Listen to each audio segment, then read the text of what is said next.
is to the top rail. Will break first in this second semi-final, and if that is anything to go by, this could be a close one.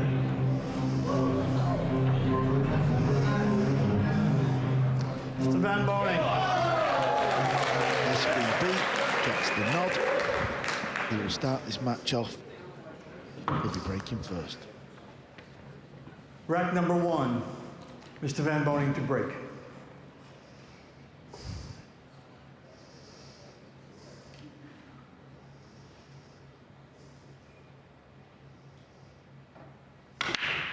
Oh, that's a great sign out of the gate. He needs a shot on the 2, and he's got it.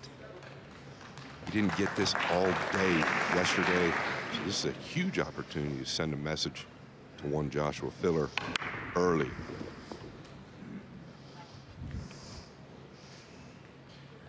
We talked about his break yesterday, like a sledgehammer. I remember you, Scott, saying, because he wasn't making the one on the break for a bit yesterday, and saying maybe he's got to take a tiny bit of speed out of it.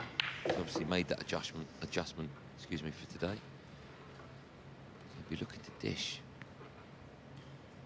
Yeah, exactly, Andy. And if anybody's going to beat Federer Gorst, they better break well. In my opinion, in the last 2 days, Gorst has really stepped his break game up.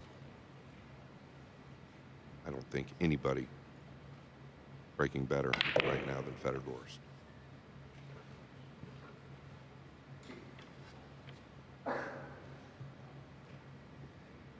Yeah, just thinking that previous semi-final, how well has Federer Gorst done? You know, when you look at what he's been achieving in the last 12 months on the WNT, last year's finalist didn't get the job done, and he's won the Masters, world champion. Now he's back in the final of the US.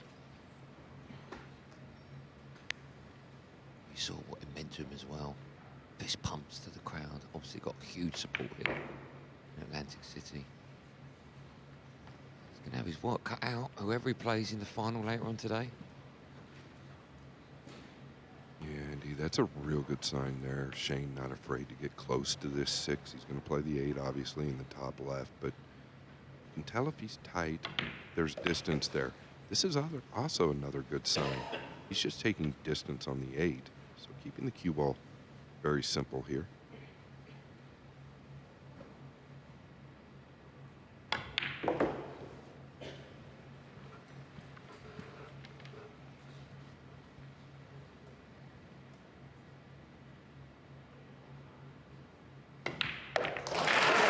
It's a break and run for Shane Van Boening. He's trying to create history and win his 6th title. No one has ever done that. He's a 5-time US Open champion. Is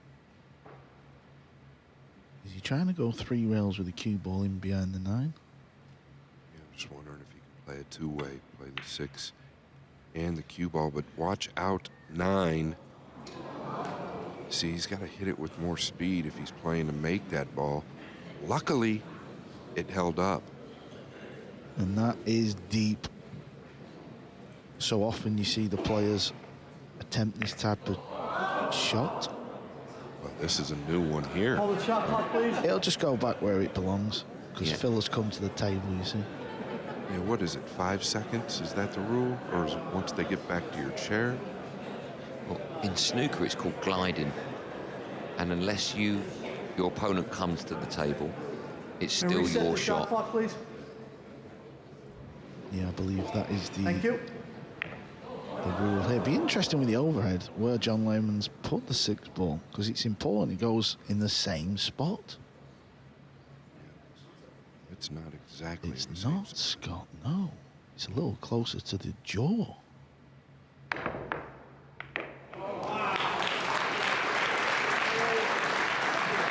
That was a pretty nice shot there from Josh. You could see with the overhead how close you've got to get to the rail.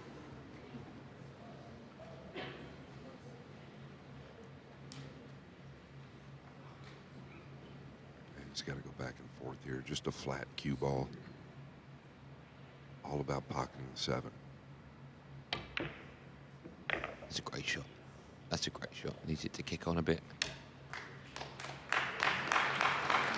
It's pretty much perfect.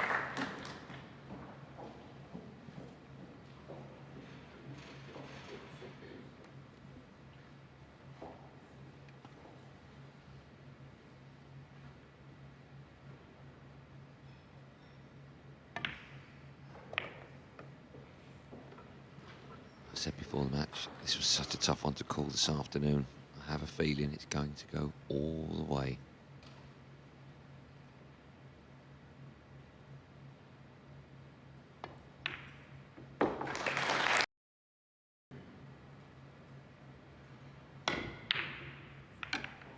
Well, as he fluked the threes, and like I said, I thought he was going to miss those 2 balls. He had to use a high cue ball to reverse the 2.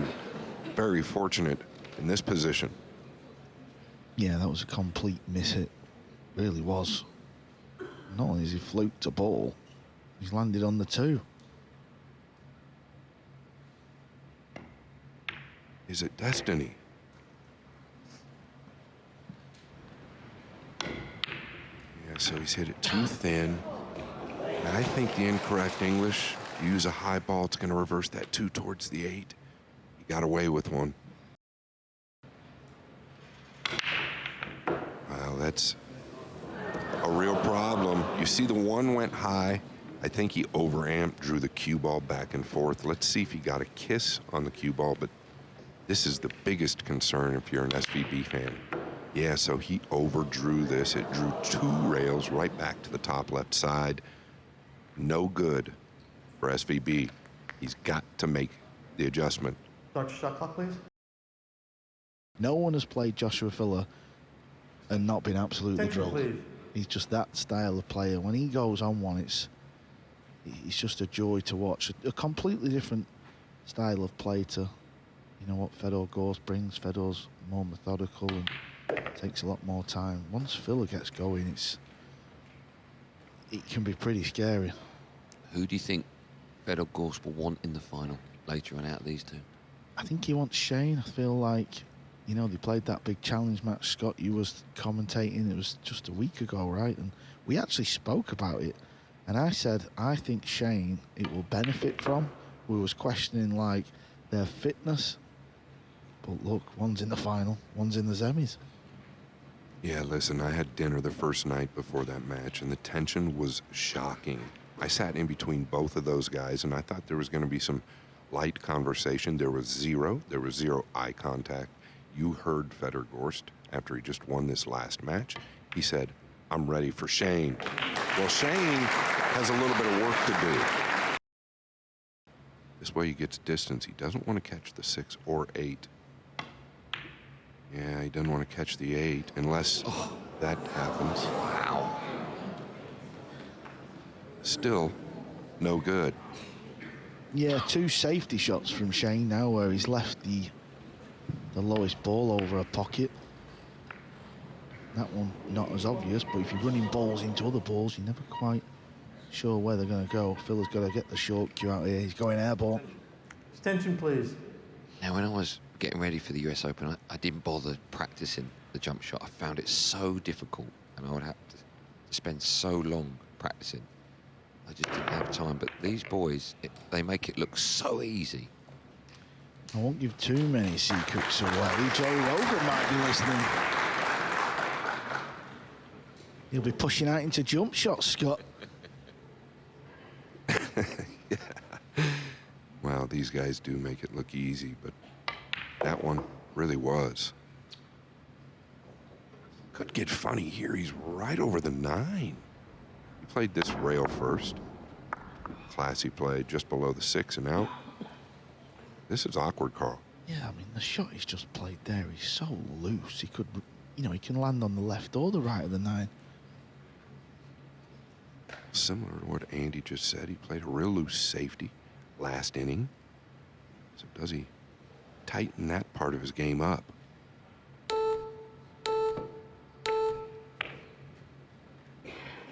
Well, good luck with this one. Yeah, but who else on planet Earth would you have shooting it other than the man at the table? He really gets up for these. Yeah, maybe we'd get Andy to phone. Maybe Ronnie O'Sullivan, somebody like that. This is tough. It's not just the part, it's positioning as well. Keep that head still. Well, he didn't. He did anything but keep his head still, and you saw the reaction he got. Did look quick to me again in the backswing. The final backswing looked quick. I'm just... Mr. Van Boening, to break. He's trying to win all 3 Triple Crown events in the same year. Never been done. Yeah, he's really powering this break. That's what he's known to do. What's the 6 going to do? It clears. He's going to have a look at the 1. Once again, cue ball finishing low. Didn't get the 1 down very high, but he's known to get those corner balls in. He's got the 4 and 5 down. Really needs to come with this, and the rest could be history. Yeah, for my money, this rack is all about this shot.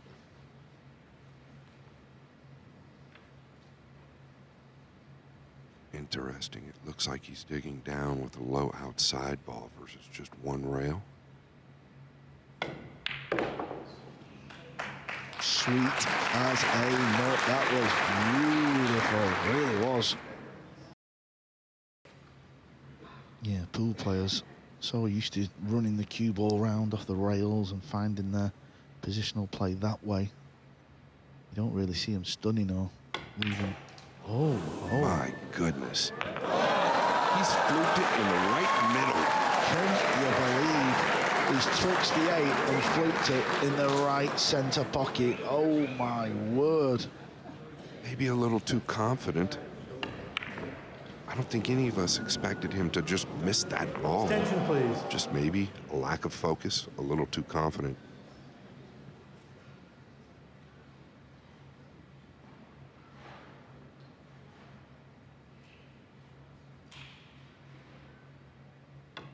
Is it destiny, Carl? Well, maybe it is destiny, Scott, because what a huge fluke SVB has just had to open up a 2-rack lead. It's 4-2. We beat 10-7. He would like to repeat the break that he had last time. Watch the cue ball. 6-ball may spin in. I think a ball's fell, though. Yeah, I think a ball dropped in the lower right. Boy, I don't know how this 1 finished. And it's going to be the 5-ball that dropped. This 1 finished really tough. He made a kick yesterday, just like this, coming off the 2nd rail. Now, these are the type of shots that if I was coming to the table, I'd be thinking, I don't know what to do. Do you come off the top cushion, come down and try and put it in the middle? How do you play safe from here? What do you do, Scott?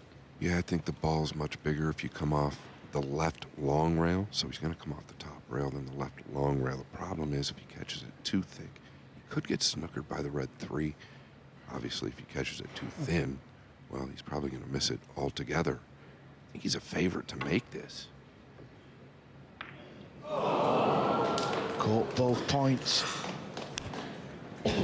He went straight at that ball, a little surprising to me. I thought the 2nd rail would make the ball much bigger. Yeah, do you think he purposely went off 1 rail, or do you think it was just a miss it and he was trying to go off 2? That's a good question. Nobody knows. I mean, if it was a miss hit, it was pretty bad. Right. He's down on the shot. Yeah, and I also think he's collecting himself, right? I tell amateurs all the time, when the big shot comes, take a couple extra seconds. It's never going to hurt.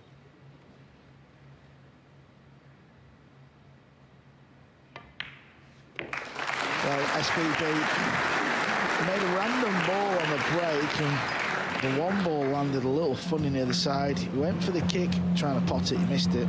The rest was history. Filler with a reverse dish. There's a lot of traffic in the middle of that table. If he gets this right, the cue ball's going to stay roughly round about where the 2 is, and the 2 could come down this end of the table. Okay, he's been unfortunate there. It was a good hit. Yeah, look at the cue ball still spinning.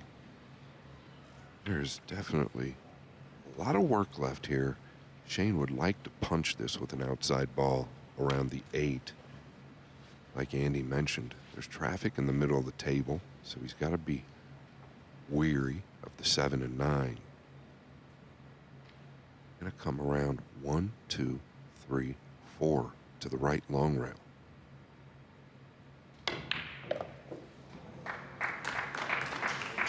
He didn't want to catch that pink 4. Yeah, he was trying to come around 4 rails, and it was almost like the cue ball flattened out in order to catch the 4. Well, all I'll say is by touching that or coming into contact with the 4, he's made the Attention, next please. shot very easy for himself. All he has to do. I say all because it's such a tough one, this. Is make the 3. Yeah, and the cue ball's rolling forward towards these other 2 balls. Nice shot that, Scott, right in the middle, right in the heart. What a great swing he put on that ball. What an absolutely great swing. Got it way too thick. He was afraid to punch out 2 rails and get behind the 7 and 9, but he ended up there anyway. This is a big moment. Yeah, he's got to watch the 8 ball. Get out, and he has done. Good shot. Listen to the crowd. They want to see number 6.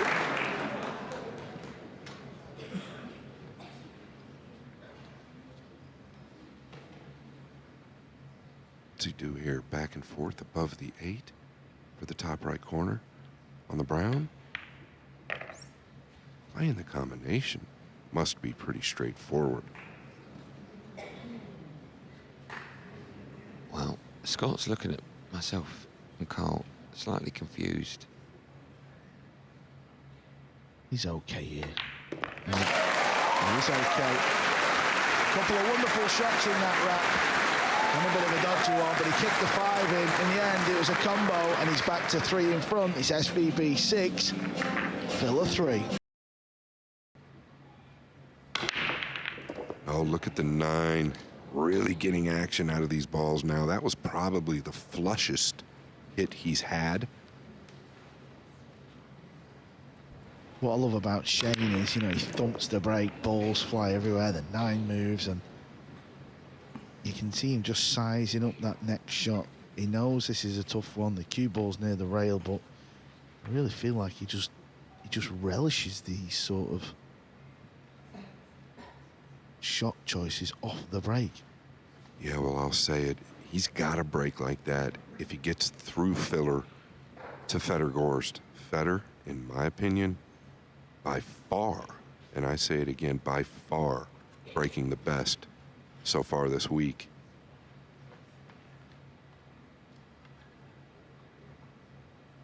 This, I think, is the only difficult shot he should come across this rack.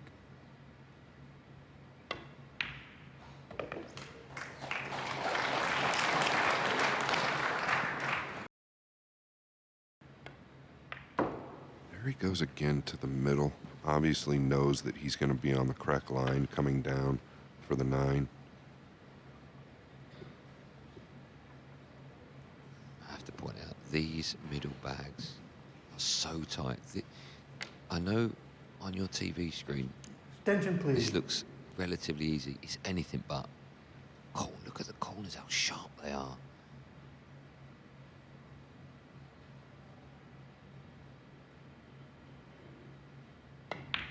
He's hit it good. He is going to get to game number 8.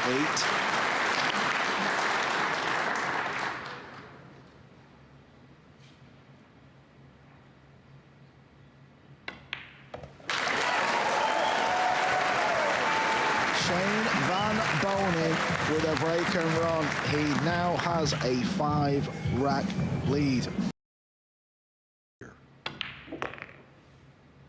This isn't enough. Yeah, this is not enough. You want to get past the 6.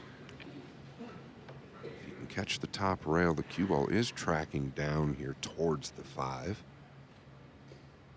Oh, this is a big mistake. Is this the opportunity for Filler?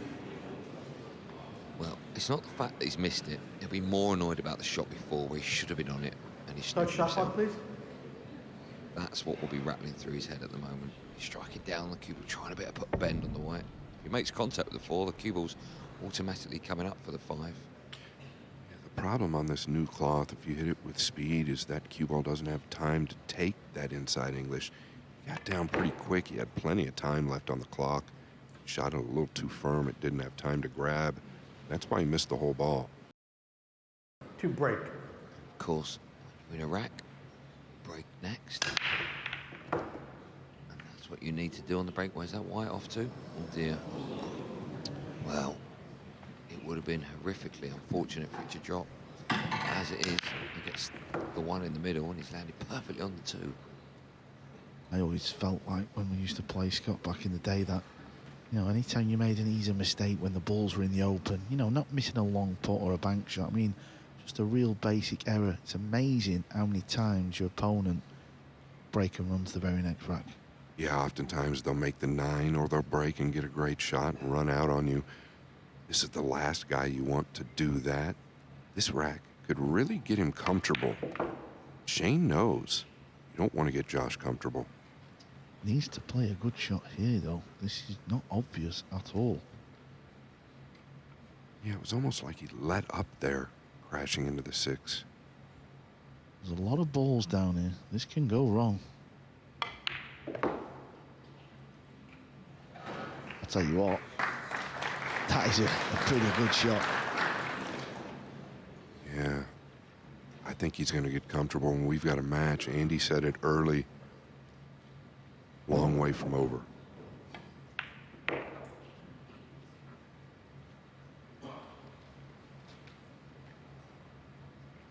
To win a rack in one visit can really hurt your opponent. Filler does dish from here. It's 2 on the bounce. Gap will be 3. And it will be his break. All of a sudden, within a space of 10 minutes, this can completely turn around. Yep, that's the beauty of 9-ball pool. That's why Matchroom Sport trying to make this into a professional event. Well, they have made it into a professional sport. There's about 40 events on the World 9-ball tour now. So this, for a break and run. And it's there. He's pulled it back to just 3. Side, there you go, striking down on the cue ball. Flick off the higher angle, there. Hoping for a bit of luck, either to pot the ball or leave it safe, and he's got neither. We were just talking about this pre-break. When you miss them chances, what Shane had, it's amazing how it can swing a match and you don't know what shot you're going to get next. From 8-3, looking like going 9-3. He's kicked at a ball. You can literally feel the swing happening. And that hit, I felt like he just kind of flailed at that kick, to be honest with you, almost a little sign of frustration. Yeah, it's funny how you mentioned you can feel the swing happening, because you can feel it when you're a player as well. Josh will know this. Oh, that's a big moment. Joshua Filler, one of the best potters on the tour. What a moment that is. Andy just about fell out of his chair. I'm taking a good look at him, literally. I just wonder, in these situations, who am I to question it? But when there's so much pressure and you're hitting the ball a little bit lighter.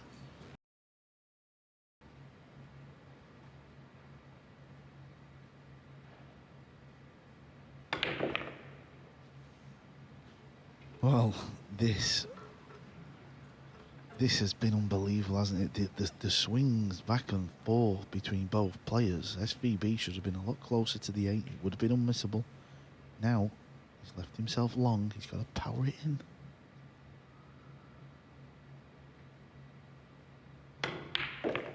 Wow, what a shot from SVB. Distance, power, and timing.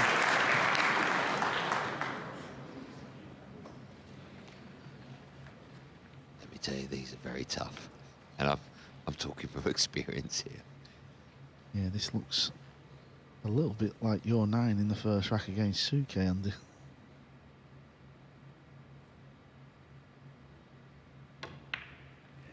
Shane Van Boening is up to the task. We were talking about Filler's comeback. We were talking about a potential swing in this match. That 9-ball there has put an end to that. And the reason he did that is he didn't want to deal with the 7-ball. Took that out of the equation. Yeah, if he's dead straight on this, he can just draw the cue ball all the way back off that side rail down to the 7. Shouldn't be a problem for him. I'd like to add maybe a slight angle so he could have just stunned the cue ball up for the 7, but expect this to go in. Oh, where is this going? Has he drawn it into the corner? This is unbelievable. Touch shot clock, please. You believe it? Well, that's pure nerves and adrenaline, because that cue ball should be nowhere near that corner pocket. He obviously had a bad line on the 6 where it was going that direction all along. To your point, Andy, never should be going near it.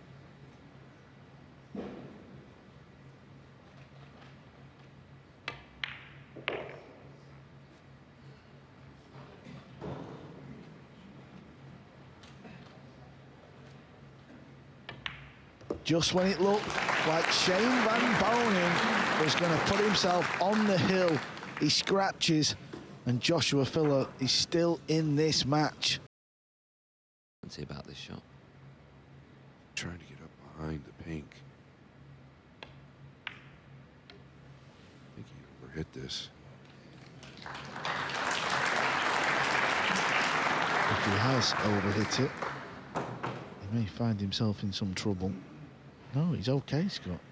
Yeah, it looked on the initial monitor that he may have overhit it just a fraction, but still might not like the result of this. Yeah, Josh will play a similar shot that he would play if he would see the edge. He's trying to come off the low side of the 2, get distance. Yep, this is what he's played. Distance. This is okay for Josh. I know he's left the pot, but Shane's got to pull some out of the bag here, let me tell you, to get on the red 3. Oh, very nice hit by Filler. Shane can go forward. He is the type to practice these shots. He's got the best swing in the business. 2 rails out. Just don't want to force follow this in.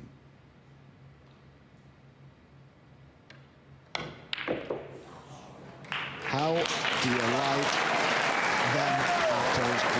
What a shot Shane Van Boening has just played. This is a shot he practices constantly. Well, this is why you practice it. It's fine.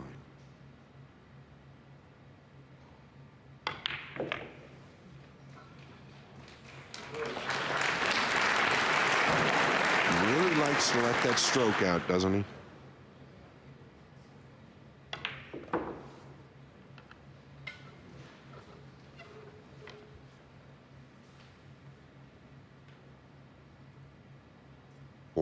Years of age.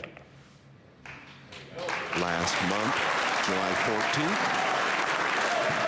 And in a lot of people's opinions, playing the best pool of his career right now.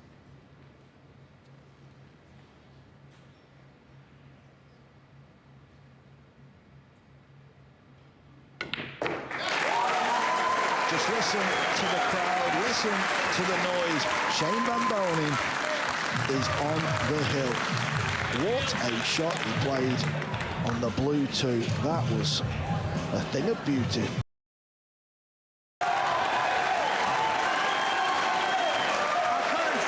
Listen to the crowd. Mr. Van Boening to break on the hill. Is it his time?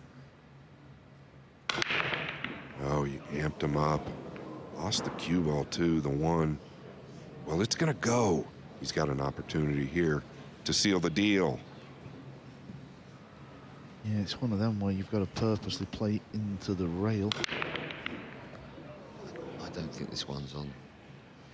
Or maybe it is actually. I thought it was a lot closer to the middle pocket, so he has got room to cut this down and flick off the side rail.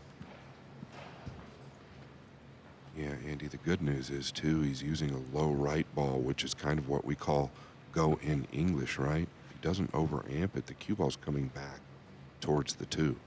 So he's going to be okay with position. He doesn't have to hit this real hard. Look at where he's putting his tip. Yeah, he's just weighing up his options. There you go. He's not got much room for error. He's got to literally just miss the purple 5. Yeah, obviously much tighter than I actually thought. So he's got to hit this pretty easy in order for it to drop.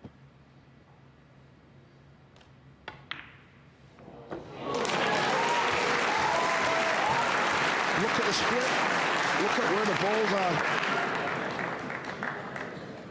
I have to say, we talked about the shot he made in the last rack.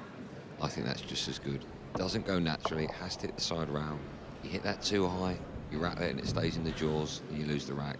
Absolute perfection. Yeah, and I got to be honest, guys, I am literally short of breath. Very nervous for this man. I'm sure I'm more nervous than he is. Yeah, it's just where the balls lie, though, Scott. If you look at every ball, they just lead themselves to the next one. After he pots the pink 4, the purple 5 is perfect for the green 6, and the 9 ball is a little bit to the left. So if he leaves cue ball centre of the table for the 8, he's got a natural 2 railer for the 9. This is over, this match, I'm telling you. Yeah, it's just a matter of connecting the dots, is what Carl's saying. A little steep there. Does the 9 play to the lower left? If not, he's got to kill this ball. He's going to drag it with a low right. Yeah, nicely done. He's so good with this. All week, talk has been about Shane Van Boening making history. Al Strickland has won 5 US Open titles. So has Shane. He's 3 balls away from having a crack at making history tonight. He's been in 5 finals. He's won them all. Fedor Gorst has been in 1 final, last year's final, where he lost to Ko Ping Chung. Can you write the story any better? The 2 picks to get to the finals prior to the event, well, they're going to make it to the finals. Look at the relief. Shane Van Boening is a very quiet man. Or even himself. Attention, please. He just can't contain himself. He can't believe it. He's got the job done a couple of times in this match. It looked a little sticky. We were thinking, is Filler going to come back? The shot on the 2 ball will go down in history. The dream is still alive. Shane Van Boening beats Joshua Filler to make it through to his 6th US Open title, where he will have a chance to win a record-breaking 6 US Opens.